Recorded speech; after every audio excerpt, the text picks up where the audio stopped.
En la vida y en la sociedad capitalista hay riesgos. Algunos de ellos tienen que ver con la vejez, enfermedad, la invalidez, el desempleo. Si aspiramos a una vida digna, si aspiramos a eso que nutre la noción de desarrollo, la población, el conjunto de la sociedad debe estar resguardada, cubierta ante las eventualidades de ciertos riesgos. Es evidente que la gente que tiene dinero suficiente, la gente que tiene riqueza, está protegida, porque su propio patrimonio se lo permite. El problema es con la mayor parte de la población que vive solo de su salario, que vive solo de su esfuerzo, que no tiene capacidad de ahorro y por tanto no tiene un colchón para hacer frente a las diversas contingencias que le depara la vida. Entonces, aquí el tema es que en una sociedad civilizada, avanzada, hay que cubrir a la población, es decir, tener una cobertura, una garantía ante los embates que se presentan durante la existencia. La pregunta es, ¿cómo se puede asegurar? Bueno, sacando las políticas públicas de la lógica del mercado. Y sacarlas de la lógica del mercado es introducir un elemento distinto que atiende a una lógica del bienestar, no a la lógica de la rentabilidad y del riesgo, no a la lógica individualista, sino a la lógica que nutre la noción de seguridad social. Es la sociedad la que se dota de un mecanismo de seguridad fuera, externo a la dinámica que rija el sistema previsional actual, que es el riesgo, la inseguridad, la incerteza. En ese sentido, la sociedad debe garantizar que la seguridad social provea los mecanismos para compensar y hacer frente a los embates de la vida. Por tanto, la idea de que la seguridad social sea pública es concebirla como un problema de todos, es sacarla de la lógica de lo privado, pues si es privado, atiende a lo individual, a determinados intereses individuales y por tanto precedidos por la situación general que es la desigualdad, es decir, el desigual acceso a los recursos económicos que pueden proveer esas necesidades ligadas a la vida misma y en particular a los embates del mercado. Esto tiene varios alcances. En la medida que sea pública, excluye los riesgos de la acumulación, tan propio del negocio financiero en que se hallan nuestros ahorros previsionales. Revela que si los fondos están en esa lógica, en la mercantil, no hay seguridad, pues se ha dejado sometida al lucro y a la especulación y por tanto al riesgo. No hay garantía de la provisión para la cobertura de las necesidades a las que debiera atender la seguridad social. Un buen ejemplo de esto son los vaivenes propios de un sistema fundado en lo privado sometido a la rentabilidad de los instrumentos financieros. En la lógica privada e individual, cuyo pilar es el mercado, la población queda desatendida porque no existe seguridad social que suministre la cobertura suficiente para atender las eventualidades de la vida. Solo existe riesgo e incertidumbre. La seguridad social debe estar fuera de la lógica del mercado, insisto, pues necesita ser solidaria. Única forma de responder a las personas que, independiente de lo que pase con variables como rentabilidad, salarios, años cotizados, esta garantizará la cobertura suficiente para atender las contingencias que se le presenten durante su vida. La incertidumbre propia del mercado mundial no puede corresponderse con la seguridad social, es su antípoda. Los y las trabajadoras hoy, a octubre del año 2022, en medio de una crisis económica que comienza a agravarse, cuya profundidad y efectos se desconocen y donde los llamados, comillas, especialistas pronostican un año 2024 peor, se encuentran totalmente desprovistos de seguridad. El desplome de los multifondos este año ha provocado una pérdida significativa en el valor de los ahorros previsionales, solo comparable a la ocurrida el año de la crisis subprime en 2008. Dejen la absoluta orfandad a millones de personas que hoy no pueden pensionarse y profundiza la pobreza en aquellos que se hayan pensionado con pensiones que les obligan a trabajar hasta la muerte. Mientras los defensores de lo privado, del negocio y del mercado siguen haciéndose millonarios con el dolor y la tragedia de miles de pensionados y de aquellos que están prontos a pensionarse, las autoridades políticas hace años que prometen cambios, pero al final continúan privilegiando el dogma de fe de lo privado por sobre lo público. Es la hora de defender lo público, por sobre lo privado. Hola, hola, estimados amigos, ¿cómo están? Como todos los días viernes, en un nuevo programa de debate social, en la radio que piensa, la radio Universidad de Chile, en el 102.5 FM y a través de nuestra señal online, @social, bajo la dirección de nuestra periodista Ana Mugasáez y de mi compañera que me acompaña, valga la redundancia, en la conducción. Hola, querida Miriam, ¿cómo estás? Hola Luis, saludar a todas, a todos quienes nos escuchan cada viernes en su programa Debate Social, un programa que simplemente pretende poner en palestra y en conocimiento de todos los ciudadanos la contingencia de lo que pasa en nuestro país, esta serie de negociaciones que vemos todos los días en la prensa y cómo nos afecta a los y las trabajadoras sencillas.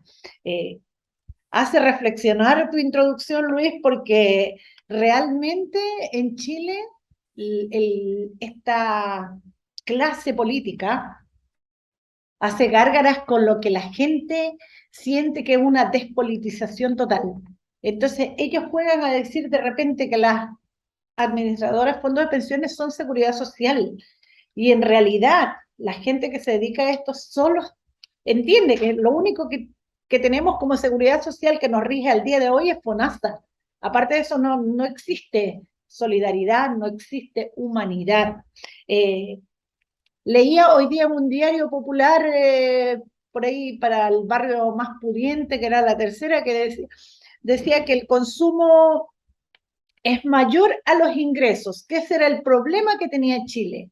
Pero son incapaces de decir que en Chile lo que nos afecta es que los ingresos son tan precarios e inferiores para el alto costo de la vida que ya vemos que las organizaciones populares están saliendo a manifestarse, Así porque es. no puede vivir una familia con 1 o 2 salarios mínimos. Es imposible cuando un dividendo te supera los 400, 500 mil y ni hablar de los arrendos. Entonces hay un abuso por todos lados.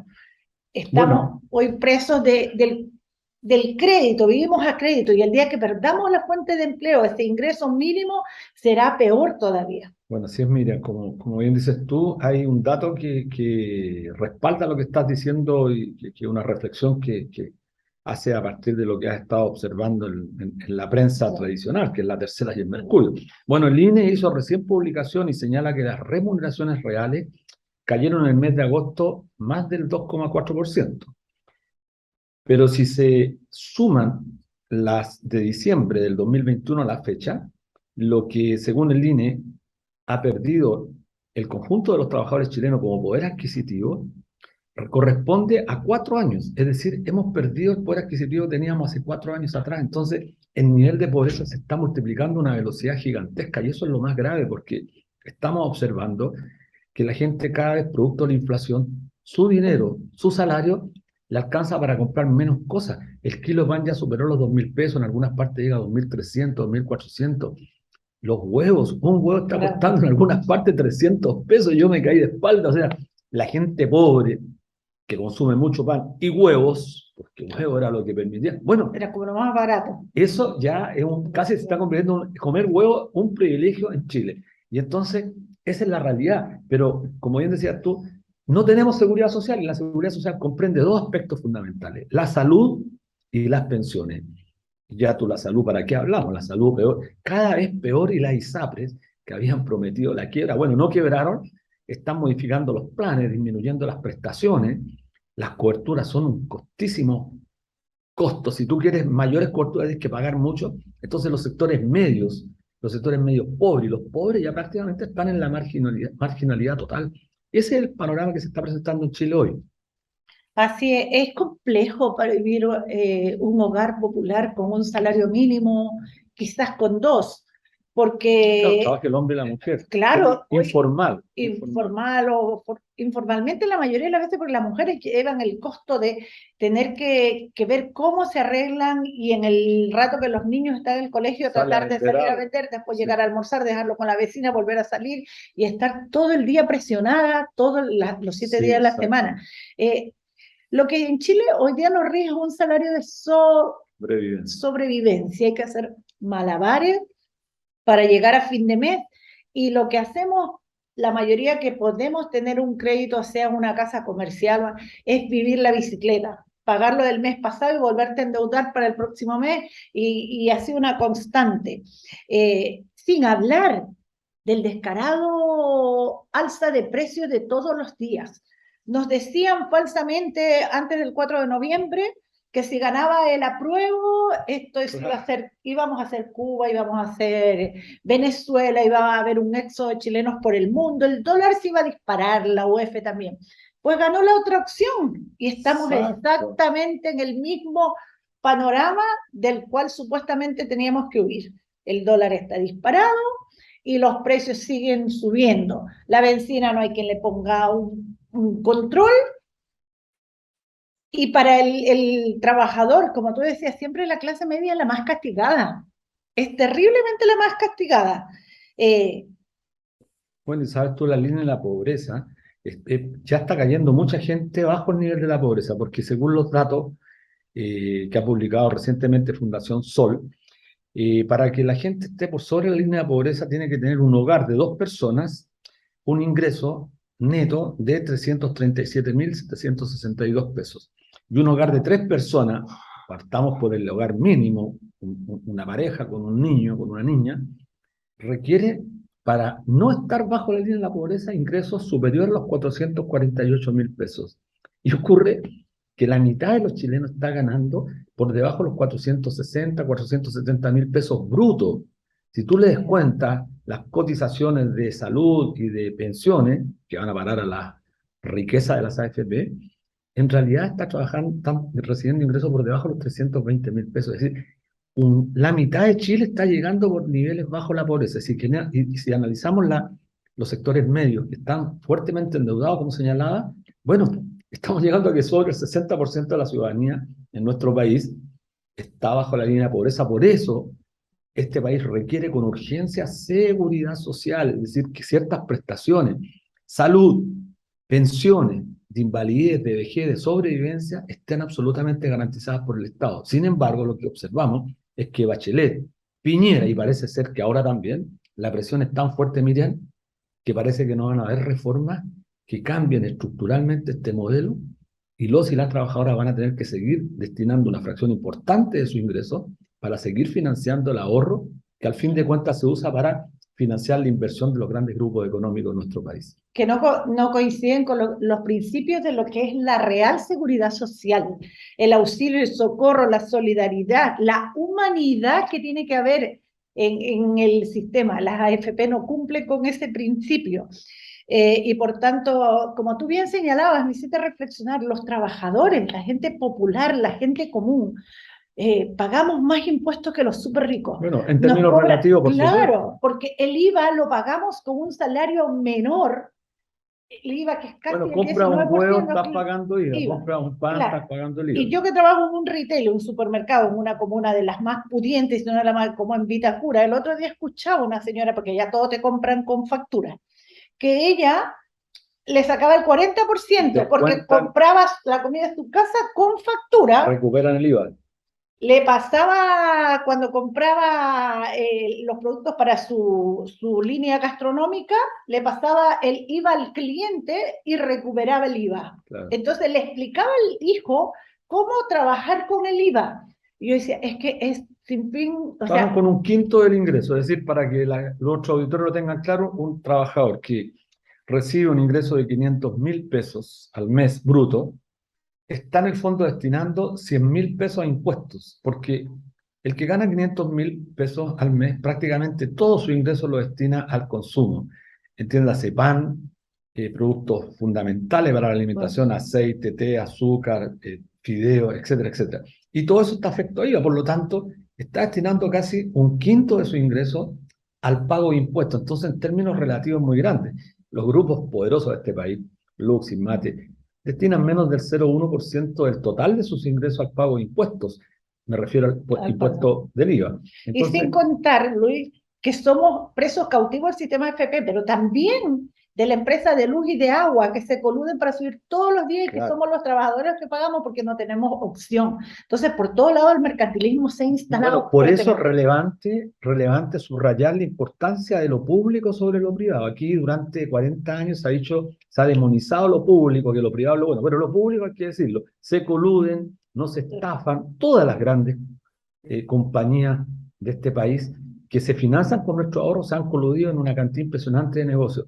El caso más concreto, las farmacias, que se coludieron para estafar a los más pobres, a los enfermos. Y ocurre que hoy día está en huelga una de esas importantes cadenas como es Salcobran, donde y Ahumada, entendemos, hay por primera vez Ahumada. Salcobran es del grupo Yarur, del grupo del BCI, Luis Enrique Yarur, un sujeto mediocre, que se hizo multimillonario.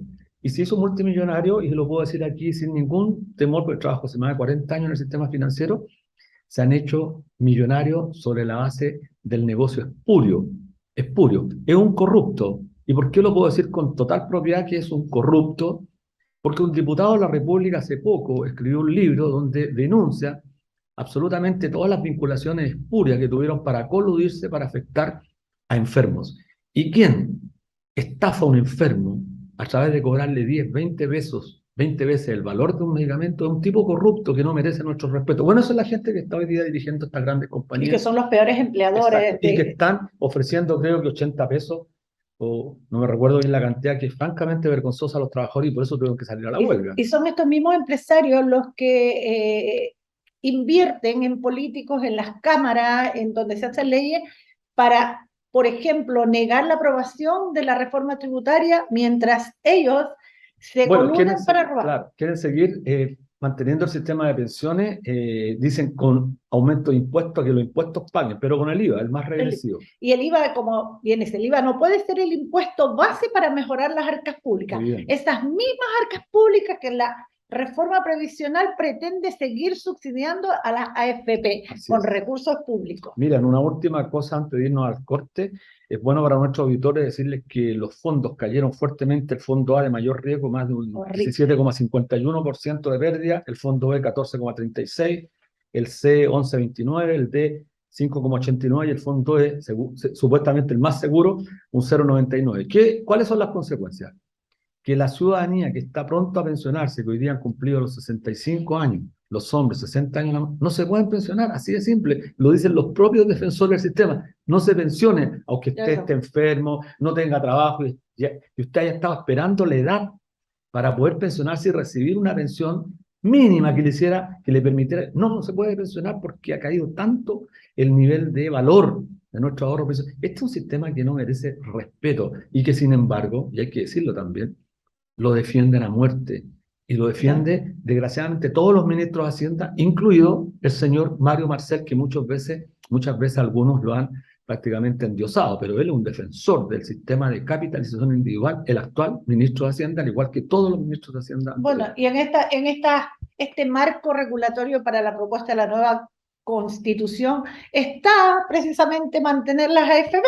Claro. Está fuertemente este panel de expertos, expertos en estas, a mi riesgo, cocinas y amarres que hacen, dejar las AFP, el agua no se toca, el agua privada y tantas otras cosas más, en el fondo mantener lo mismo que tenía. Se van a cambiar de nombre, pero ahora es financiera, van a operar financieramente, pero el propósito de la capitalización, que es financiar finalmente el ahorro, o sea, con el ahorro de los trabajadores, financiar la inversión de los grupos económicos, va a seguir a como dé lugar. Así es. Bueno, nos vamos a un corte comercial, no sé si comercial, no, pero un corte con una canción en homenaje a Violeta Parra, quien hace pocos días, por algo se conmemoraba el Día del Artista Chileno en memoria de ella. La gran Violeta Parra. Maldigo del Alto Cielo, entonces, escuchamos a Violeta Parra. Estamos de vuelta en Debate Social aquí en la 102.5 Radio Universidad de Chile, la radio que piensa. Hoy tenemos dos tremendos invitados muy ad hoc a los contenidos que están todos los días en prensa y sobre todo en las redes sociales. Tenemos a Esteban Silva, cientista político, miembro fundador de miembro fundador de la plataforma Chile Sin TLC y de Fundación Constituyente 21. Bienvenido, Esteban. Y junto a Esteban está Lucía Sepúlveda, periodista independiente, encargada del área Semillas y Transgénicos en Red de Acción en Plaguicidas y sus alternativas en América Latina, y vocera también de la plataforma ciudadana Chile Mejor Sin TPP. Lucía, bienvenida, y entramos al tiro contigo. En menos de una semana se votará en el Senado la suscripción del famoso Tratado TPP-11. Esta votación ya se postergó debido a la presión de organizaciones sociales y de la gente. ¿Cómo ven ustedes el panorama en esta votación? ¿Cómo se nos presentará?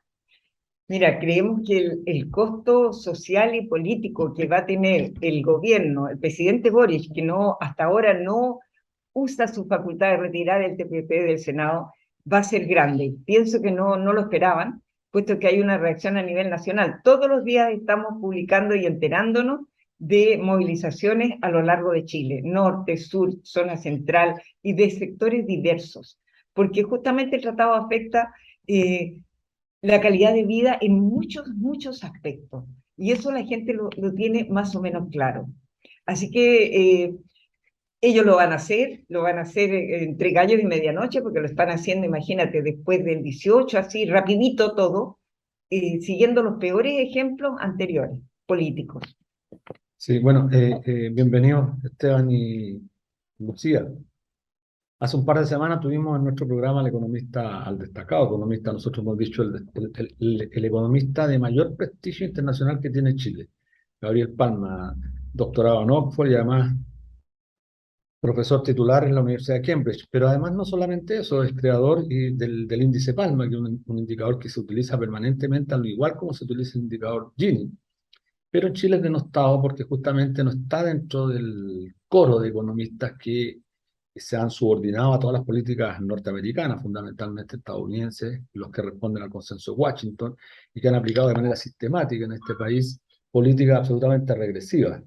Entonces, nosotros decíamos que Esteban, decíamos que Gabriel Palma ha sido categórico y contundente al señalar cuáles son los efectos nocivos. Quiero preguntarte lo siguiente. ¿Por qué creen ustedes? ¿Por qué? ¿Por qué el gobierno no retira? A propósito de lo que decía Lucía, si el presidente tiene dentro de sus facultades retirarlo, y cuando no lo retira, sabe que en el Senado se va a aprobar, entonces él debiera decirlo derechamente, yo estoy por el TPP, pero no lo retira. ¿Por qué, a juicio tuyo, crees que no se retira esto? Bueno, yo creo que por una visión de extrema debilidad que tiene el gobierno, de extrema debilidad respecto a qué quiere hacer con Chile y si quiere llevar adelante transformaciones antineoliberales y democráticas reales y concretas.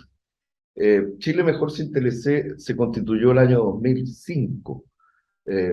Primero nos llamábamos Chile Mejor Sin TPP-11, luego Chile Mejor Sin TLC, porque asumimos no solo la lucha en contra del Tratado Transpacífico, ¿no? TPP, hoy día que se llama TPP-11, sino que respecto a la revisión más estructural de los tratados de libre comercio, que son la arquitectura neoliberal, en definitiva, ¿no? Concentradora de la riqueza, de la propiedad, de la desregulación en favor del capital transnacional y particularmente el financiero y especulativo, que ha generado y que ha contribuido más a un modelo neoliberal de abuso que el que queremos dejar atrás. Por lo tanto, lo que está en juego, en definitiva, si un Senado, además desprestigiado, que hay una crisis de representación, que no se ha resuelto la crisis con el proceso constituyente, más allá de los resultados del 4 de septiembre, sigue presente el tema de fondo en Chile. Este es un país extremadamente injusto y por lo tanto, si un gobierno que se dice progresista, transformador, que tiene propuestas antineoliberales, no hace nada por retirar del Senado uno de los instrumentos que va a perpetuar aún más la arquitectura de reproducción neoliberal en favor de los grandes, de las grandes transnacionales, de los grandes grupos económicos, en síntesis, pienso que no sabe qué rumbo tiene y a dónde va. Por eso le hemos dicho al presidente Boric, si es coherente con él mismo, con Boric candidato, con Boric diputado, con Boric Frente Amplio, con Boric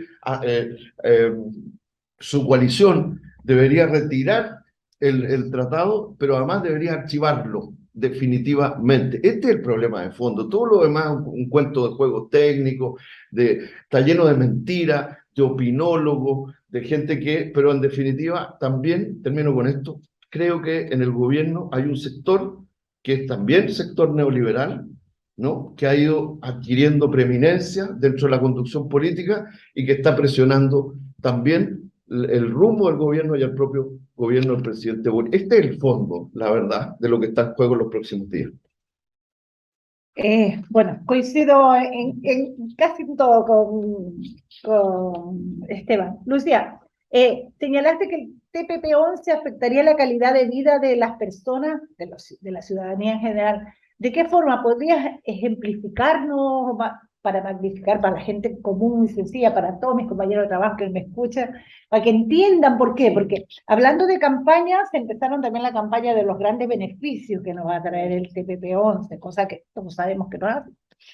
Pero recordemos a quienes defendían en el Senado y en la Cámara de Diputados, quiénes fueron los defensores. Son las grandes corporaciones mineras, el agronegocio, los dueños de las AFP, en fin, los que manejan el poder en Chile.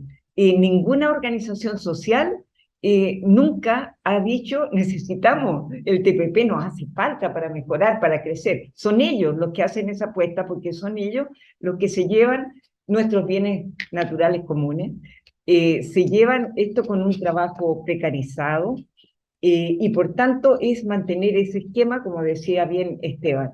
¿En qué se va a notar esto? Por ejemplo, en el tema de la salud y para las mujeres, ¿no? Que es súper importante los efectos en las mujeres y en la familia. Fíjate tú que se ponen normas como el linkage, que es un sistema que permite al monopolio farmacéutico maniobrar legalmente para extender sus patentes, poniendo ciertas demandas de que no se puede realmente atrasar el ingreso de genéricos. ¿Y eso qué implica para una familia que enfrente, que es muy común, todos sabemos, una enfermedad catastrófica, un cáncer de los niños? Entonces, los remedios que llamados biológicos de última generación, los que tienen patentes son carísimos. Y en cambio los genéricos están al alcance y no inciden tanto en el presupuesto de salud. Cuando el presupuesto, el Ministerio de Salud tiene que gastar en comprar medicamentos patentados, eso significa que no va a tener plata para la salud primaria, o sea que los consultorios van a estar desabastecidos de remedios, porque se van a ir en estas enfermedades que también deben atender, o bien simplemente no va a haber esos remedios para la salud pública. Así que en cuanto a salud, eso es tremendo. En cuanto a alimentación, que me voy a referir a 2 puntos, porque previsión, aquí tenemos al experto, pero también eso, nuestro futuro, digamos, y nuestro presente como personas mayores, también tiene que ver. En cuanto a la alimentación, fíjate tú que se meten con la semilla, obligan nuevamente al país a ajustar sus leyes para poder implementar un convenio que es de los dueños de la semilla en el país, de Monsanto Bayer, de las empresas europeas, de Israel, en fin, de todos los que tienen registradas semillas con una suerte de patente. Se llama un registro de obtentores vegetales. Y hasta ahora, nosotros, así como paramos el TPP, habíamos parado una ley que le llamamos antes la ley Monsanto, que la tuvo que retirar Bachelet en su segunda administración, porque justamente había una rebelión total en campesinos y campesinas y en mujeres defensoras de la semilla. Y eso se repone ahora, se tiene que reponer, porque si tú firmas este tratado, las empresas te van a cobrar la palabra. No vas a poder seguir dilatando eso que nosotros paramos. Y eso significa transgénicos en el plato, porque es darle manga ancha a Bayer, Monsanto y a todas las corporaciones para que extiendan lo que hoy día es solamente un negocio de exportación de semillas transgénicas, pero en el futuro es que toda nuestra comida, o sea, van a usar nuestro territorio como lugar no solo de experimentación, que es ahora, y de exportación, sino que a nosotros mismos. Y eso significa más cáncer, porque usan, para producir este tipo de alimentos, usan glifosato y otros plaguicidas altamente peligrosos, algunos de ellos prohibidos en otros países con los que comerciamos. Pero acá no. Entonces, esos estándares no los van a aplicar de prohibición acá en Chile. Y significa entonces otro daño para la salud y también para la biodiversidad. Es decir, al extender este tipo de semillas, se pone en riesgo las variedades tradicionales, se prohíbe el intercambio y se penaliza a los campesinos que sigan haciendo libre uso de lo que ellos cosechan, es decir, de su propia semilla. Súper peligroso. Sí, muy peligroso. Bueno, estamos con Esteban Silva, cientista político, y Lucía Sepúlveda, periodista, ambos miembros de la plataforma ciudadana Chile Mejor sin TPP. Esta última semana ha habido una ofensiva muy fuerte a través de la prensa, particularmente el Diario Financiero, de parte de esta gente que ya no tiene ningún pudor en representar de manera insólita, impúdica, los intereses de las grandes corporaciones financieras. Entonces uno todos los días ve cómo escriben. ¿Qué es lo que están señalando? ¿Cuál es la estrategia? Señalan que las famosas seis letters, o las cartas bilaterales, han permitido, y lo dicen así de manera descarada, han permitido, y lo tengo textual porque quería preguntarle, que en la resolución de conflictos protegen a los inversionistas extranjeros, pero también ha permitido proteger a los inversionistas chilenos fuera del país, lo que es coherente, ¿cierto? O sea, si un inversionista, un gran inversionista como Luxi, Mate, Angelini, que tienen inversiones incluso en los estados del norte de los Estados Unidos, Pullman, que ha comprado 161 supermercados en los Estados Unidos, efectivamente tienen protección. Pero los inversionistas, los capitalistas, ¿dónde está el Estado, los derechos del Estado? A propósito de lo que señalaba recién Lucía, en orden la alimentación, la salud. Entonces mi pregunta central es, ¿qué relevancia tiene la firma de esta, como han dicho ahora, Insulsa, toda la ex nueva mayoría y el propio gobierno? O sea, a través de las cartas bilaterales vamos a mejorar el tratado TPP-11 este año. Bueno, primero, este es un tema bien complejo porque está lleno de mentiras y de manipulaciones. O sea, lo primero, antes, mira, el 2003, el primer tratado de esta naturaleza, ¿no? En favor del gran capital, ¿no? Y de los grandes, y en desmedro de un conjunto de temas, se suscribió el 2003 entre Estados Unidos y Chile. Uno quisiera, por ejemplo, que en vez de estar invocando side letters, cartas adjuntas, para un tratado que todavía no es ratificado, fueran utilizadas para revisar los actuales tratados que ya han generado una lesión a la economía chilena productiva, a la soberanía y a los derechos de los trabajadores en este país. Y el comercio asimétrico, además, ¿no? Claro. Entonces, lo primero que quiero decir es que, además, ¿cómo nacimos? Mira, el 2005, 15. perdón, el 2015, que son tantos, el 2015, Chile Mejor sin TPP, y luego Chile Mejor sin TLC, nació porque nos enteramos por una filtración de la Así son las información por Wikileaks, ¿no? Claro. Nos enteramos de lo que se estaba supuestamente negociando. Es decir, estos son tratados que además tienen cláusulas de secretismo, que por lo tanto los pueblos y la opinión pública no tienen idea, ¿no? Sino hasta después de que ellos lo negocian y después de que las corporaciones transnacionales, ¿no? Han puesto sus condiciones, porque esto no es un tratado, aquí se dice, mire que ahora no está Estados Unidos, pero están las corporaciones transnacionales, ¿no? Norteamericanas y de los países del norte, el capitalismo global capitalista, que son las que se benefician de todo esto. Entonces, en definitiva, eso es lo primero. O sea, aquí está lleno de mentiras, de manipulaciones, y a pesar de eso, los movimientos sociales, sindicales, ciudadanos dan una batalla gigantesca que gracias al levantamiento social, al estallido social, generó deliberación e información que antes no había acceso, y por eso hoy día ellos nos acusan de generar fake news, pero lo que han hecho es que en el secretismo nos decían que esto era bueno, que esto iba a generar empleo, etc. Entonces, quiero ir a las side letters solo diciendo una cosa. Desde nuestro punto de vista es una argucia. En definitiva, esto no va a modificar ninguna de estas cartas adjuntas. Primero que se hacen a posterior, tienen menos fuerza que si hubieran sido introducidas en la negociación, ¿no? Durante el periodo de negociación del TPP-11, en primer lugar. Segundo, requerirían que todos los países que son miembros estuvieran de acuerdo. Estamos hablando solo que tiene que ver con el sistema de protección de inversiones extranjeros, no es ni le hace a los temas también de fondo que hemos planteado, que aquí varios lo ha señalado Lucía. Por lo tanto, pensamos que es una estrategia fracasada, es una concepción de reformita reformista, pero a posteriori, que no tiene ningún efecto, y es lamentable que un gobierno que plantea que tiene una visión distinta o que quiere una visión distinta de la producción, del comercio justo, del intercambio, de la vinculación con el desarrollo productivo y nacional de Chile, tenga una posición tan menor, débil y a posteriori, en síntesis, nuestra opinión, y yo estoy convencido que además es casi una aspirina para el sector dentro de la coalición que con razones se opone a los tratados y al TPP-11. Bueno, muy claro. Antes que le haga la pregunta, que mira, le quiero hacer una pregunta a Lucía. Lucía,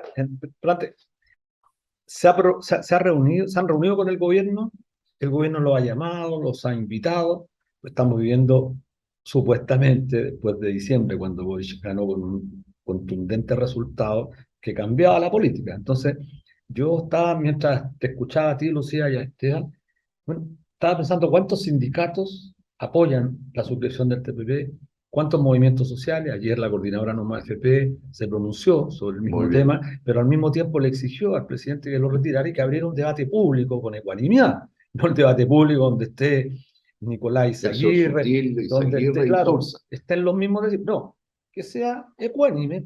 Creo que tenemos que pedir eso hoy día. Entonces, nosotros proponíamos que estuviera el señor Gabriel Palma y que ellos invitaran a otros, que la ciudadanía conociera, ¿no? Como bien dices tú, no fue oculto. El gobierno, Sí. ¿cuántas veces lo ha invitado, Lucía, a conversar el presidente Boric? ¿Cuántas veces te ha llamado? Porque te conoce a ti también. ¿Cuántas veces te ha llamado Bueno, las ministras? digamos que ellos eran suscriptores, fundadores también. Están Claro. en nuestra página web, se puede ver el registro, ¿no? Estaba Camila Vallejo, ¿no? Sí. Alto cargo hoy día. Estaba Jackson. Y estaban en las reuniones, formaban parte de las deliberaciones, pero eso al parecer ya fue. Nosotros hemos sido ahora objeto prácticamente de desaires, porque Desdeñados. desdeñado, porque nosotros los hemos invitado, ¿no? Tuvimos una reunión con el subsecretario Ahumada y ahí le hicimos una invitación virtual, ¿no? Bueno, todavía estaba la pandemia, en fin, pero virtual. Ellos de todas maneras se reunían con otras personas presencial, pero que con se nosotros, la pedimos por ley de transparencia. claro, con nosotros fue virtual. Y entonces ahí le contamos que nosotros íbamos a hacer una cuenta pública al estilo de la de ellos sobre los tratados Bueno. y que los invitábamos a participar, pero primero a escucharnos. Y no fue nadie de la Cancillería, nadie, y tampoco nos dieron una explicación, ¿no? Luego hicimos una carta pública en junio, cuando el presidente empezó a hablar del TPP y de las inversiones en Canadá, se prendieron ya las luces de alerta. Alarmas. Sí. Y entonces nosotros tempranamente hicimos lo que ahora otras organizaciones también afortunadamente retomaron. Hicimos una carta planteándole a la gente y se llamaba Boric escucha. Y Boric no escuchó. Y luego le pedimos, el 23 de septiembre hicimos una nueva carta, Boric retira el TPP, se la mandamos, fuimos a dejar a la Cancillería lo de las side letters.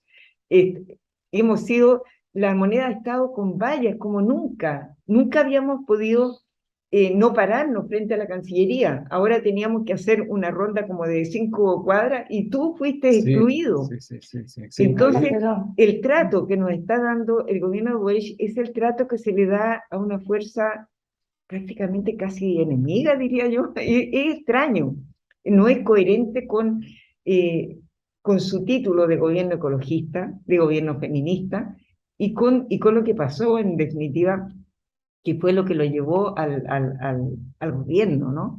Que fue una alianza bien amplia social para impedir también el ascenso del fascismo. Entonces, nuestra preocupación es, bueno, si nos desdeña, si nos sigue excluyendo, solamente se fortalece la derecha y lo más rancio y facho de este país. Entonces, está abriendo camino a una situación muy peligrosa para los trabajadores y el pueblo. Y eso lo han vivido otros países. El hueco que dejan los gobiernos progresistas, sí, el hueco social que dejan, ¿quién lo ocupa? No somos los trabajadores los que vamos a estar allí, sino que los que pasan a la ofensiva y se sienten fortalecidos con este ninguneo de los movimientos sociales, son los sectores fascistas. Son los opositores. Son los opositores y los fascistas, que claro, se creen ganadores hoy. en el momento que permanecen todas las causales de la crisis por las cuales nuestros pueblos salieron a la calle el 18 de octubre. Déjame solamente decir una cosa más. No olvidemos que fíjate que el 17 de octubre de 2019, Un día antes. un día antes, la Comisión de Constitución, Legislación y Justicia aprobó el TPP y ellos en el Senado. Y el paso siguiente era la votación, lo que vamos a enfrentar ahora. Y ellos en sus medios aplaudían, por fin, tendremos TPP. Estaban dichosos y nosotros estábamos cabizbajos. Y luego el 18 ya sabemos todo lo que pasó. Entonces, la vida da muchas vueltas, pero yo quiero llamar la atención sobre el punto del avance del fascismo cuando los movimientos sociales no son considerados en su dimensión y en sus demandas. Coincidente con Esteban cuando decía que el gobierno tiene una beta neoliberal. Y sin duda esa beta es el sector ex concertación que está dentro de la. ¿Por qué crees que hay parte de esa parte del gobierno ex concertacionista de aprobar este tratado? Vimos la nómina de los senadores que están a favor del tratado y hay varios PPD, pero hay 2 socialistas, incluido el presidente. De aprobar el tratado. Bueno, primero, sí, pero primero 2 cosas que frente a lo que tú señalas. Primero, distinguir. Muchas y muchos diputadas y diputados del PPD, del Partido Socialista, de estas mismas fuerzas del llamado socialismo democrático, en su mayoría votaron contra el TPP-11 en la Cámara de Diputados y por lo tanto creo que hay fuerzas también dentro de ese sector que entienden o que fueron tomando conciencia sobre la necesidad de revisar todo este tipo de tratados neoliberales estructurales que amarran las posibilidades de un desarrollo distinto, productivo, basado en la justicia social en Chile. Eso es lo primero. En segundo lugar, claro, son los constructores, los José Miguel Insulza, no solo como canciller y senador, el mismo senador, hijo del presidente Lago, Ricardo Lago, a quien con nosotros nos recibió, tuvimos una posibilidad de conversar. Ellos son constructores políticos e ideológicos de este tipo de tratados de libre comercio, desreguladores, neoliberales, están en el origen del propio desarrollo de la concertación en los últimos 30 años. De manera que no es de extrañarse que la nueva ministra del Interior, Carolina Toá, que es una dirigente importante del laguismo, ¿no? No es de extrañarse que la canciller Urrejola, ¿no? Que forma parte, que fue asesora muy cercana de José Miguel Insulza, no es de extrañarse que, no sé si me explico, que el propio Mario Marcel sea uno de los que también socialista del mismo esquema. Por lo tanto, el problema no es ese, el problema es que el que fue electo presidente de la República es Gabriel Boric. El pueblo eligió a Gabriel Boric, no el señor Mario Marcel, claro, ni tampoco la canciller, ni tampoco la nueva ministra. Por lo tanto, la palabra la tiene el presidente de la República. Está en su facultad retirarlo y evitarle una mayor polaridad al país y una derrota al pueblo chileno, a los trabajadores, a las organizaciones sociales, porque lo que estamos pidiendo y luchando no es sino por un mejor país más digno y más justo, pues. Y este tipo de tratado, ¿no? Más allá que nos cuenten el cuento, el canto de sirena, beneficia a los señores Sutil, beneficia a los grandes, no beneficia ni a las ni los trabajadores, no beneficia a las y los campesinos, no beneficia a los movimientos sociales, a quienes luchan por el agua, a quienes luchan contra el extractivismo, no beneficia al pueblo chileno. De eso estamos hablando. Todo lo demás es un cuento técnico, ¿no? Manipulado de distintas maneras. Y en ese sentido terminar con eso.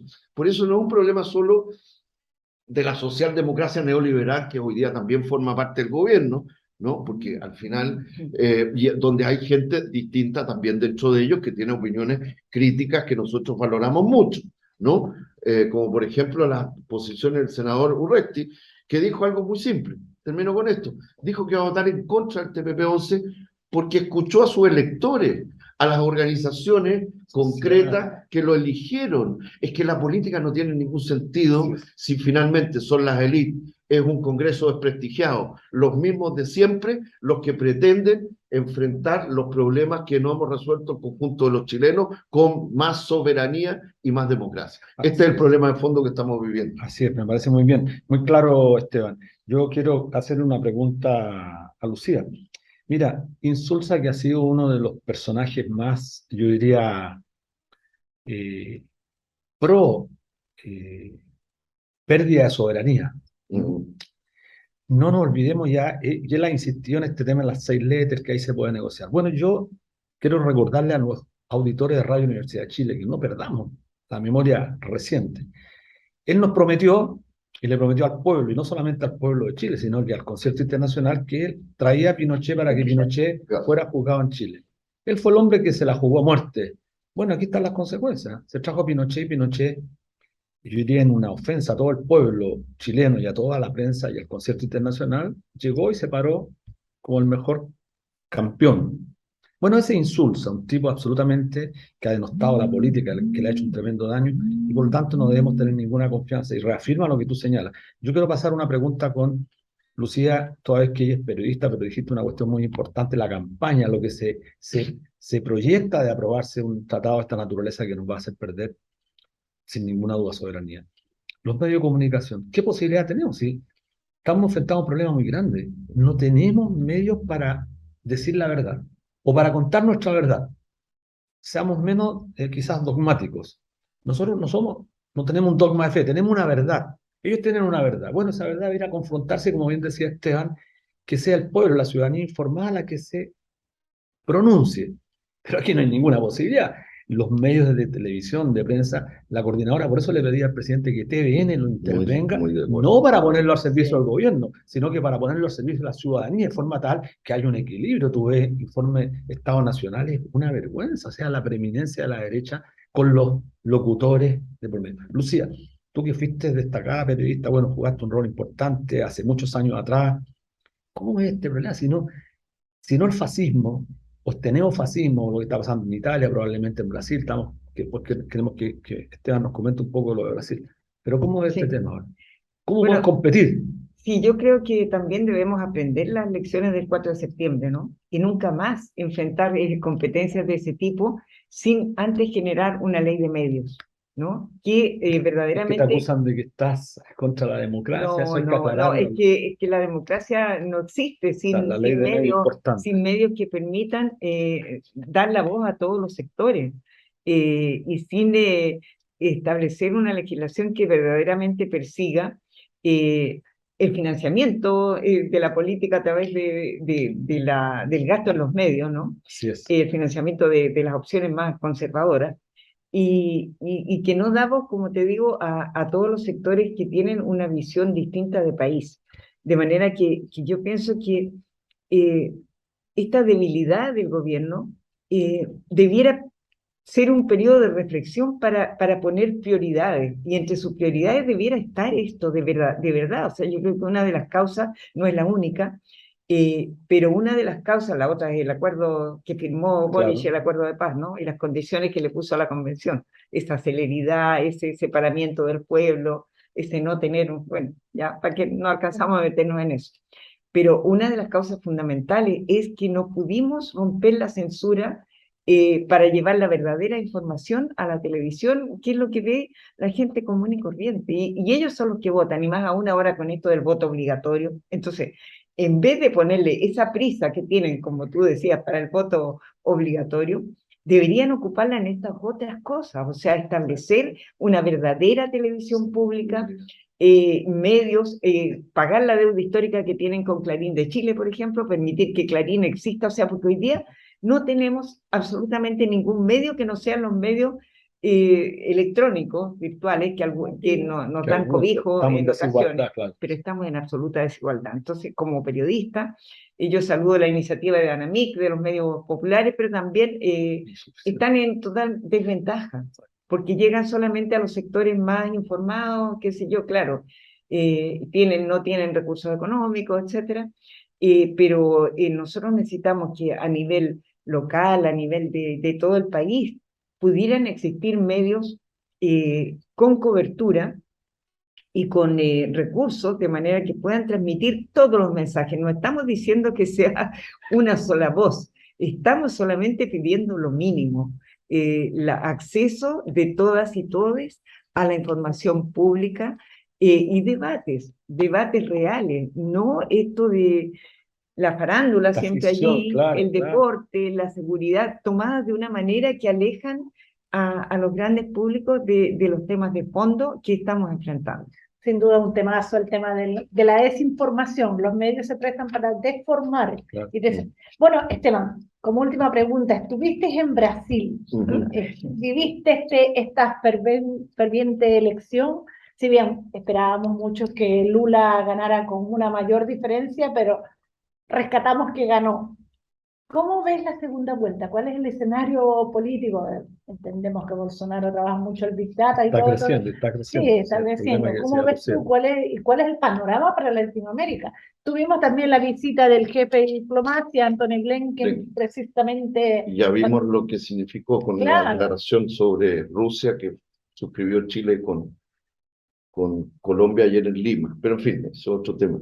Como resultado de la visita de Blinken, digo, ¿no? sí. Mira, algo que creo que es muy importante también tiene que ver con lo que nos está pasando en Chile, por supuesto, lo que pasó y lo que está ocurriendo en Brasil. Primero, Lula ganó con 57 millones de votos contra 51 de Bolsonaro, ¿no? Y tiene 6 millones de votos más que Bolsonaro. Eso es lo primero. Entonces, sacó 48%, el año 2006 sacó 48% igual. Nunca las fuerzas de izquierda y popular y los movimientos sociales que han adversado y disputado todas las últimos 20 y tantos años han pasado segunda vuelta, porque es parte de una disputa del pueblo brasileño por recuperar además un modelo de desarrollo mucho más autónomo y distinto a la lógica neoliberal. Por eso estoy diciendo que esto no es ajeno a lo que ha pasado. Es cierto que también creció la derecha, la ultraderecha, también en capas del movimiento social y de los trabajadores como Bolsonaro, como acá ha pasado con Kast y compañía, cuando no hay disputa ideológica, cuando no hay un debate de ideas sobre los proyectos más globales que representa. Esto no es un problema del programa tanto de la reforma A, la reforma B. Acá hay dos proyectos que se disputan, es lo mismo que está ocurriendo en Brasil, es distinto un Brasil con Lula, con el Partido de los Trabajadores, con los movimientos sociales a la cabeza de un gigante como país respecto de las posibilidades de la integración de la unidad latinoamericana e incluso del comercio justo a propósito de estos tratados, ¿no? Tenemos un problema adicional, quiero decirlo, con el acuerdo entre Chile y la Unión Europea. Lo mismo le está pasando a Brasil y a esos países. O sea, por eso es tan importante la disputa en el Brasil. Ahora, yo creo que va a ganar Lula. Es cierto que hay sectores que quisieran, cuando les dicen a estos candidatos, mire, tiene que moderarse, tiene que dar señales de responsabilidad fiscal, que es la clásica, en el fondo es que los sectores dominantes y los sectores de la gran burguesía o los sectores lo que quieren es que si pasan candidatos progresistas, rindan no solo el programa, se rindan antes. Y eso es uno de los problemas que está disputando hoy día en Brasil. Eso tiene que ver con lo que está pasando en Chile. Por eso es tan importante primero para el pueblo brasileño, para los trabajadores de Brasil. Y yo estoy convencido que va a ganar Lula, más allá de todas las dificultades. Esteban, en un minuto, y después quiero que termine Lucía. ¿Cuánta responsabilidad le cabe a los gobiernos progresistas, comillas, de izquierda, comillas, que no logran solucionar los problemas reales del pueblo, de los sectores populares, los sectores, yo diría, sindicales, sociales? Porque prometen mucho y los pueblos vienen votando hace 15, 20 años por la izquierda y la izquierda es francamente un desastre. En un minuto, por favor. ¿Qué responsabilidad les cabe a ellos en el retorno de lo más nefasto que conoce la humanidad, que es el neofascismo? Muchísimas, sino prácticamente todas. Uno no puede esperar que el dominador, que los explotadores, que los que oprimen a los pueblos tengan la responsabilidad que solo nos compete a nosotras y a nosotros. Lucía. Sí, creo que hay una falla de visión en la izquierda, porque no es solamente que no escuchen las demandas sociales, sino que no ven lo que está pasando en el planeta y en el mundo respecto de la crisis ecológica global.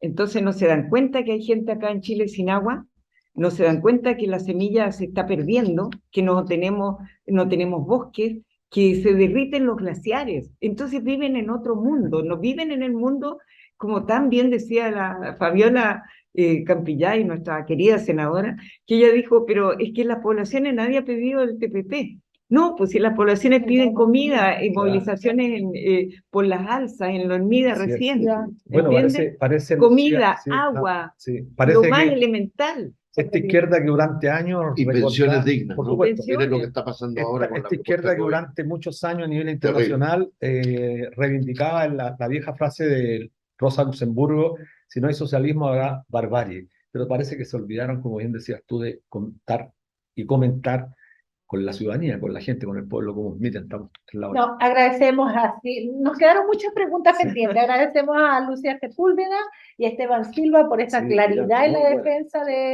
del tema de no al TPP en Chile mejor sin TLC. Así es, nos vemos el próximo viernes, como todos los días viernes a las 4 de la tarde. Un abrazo.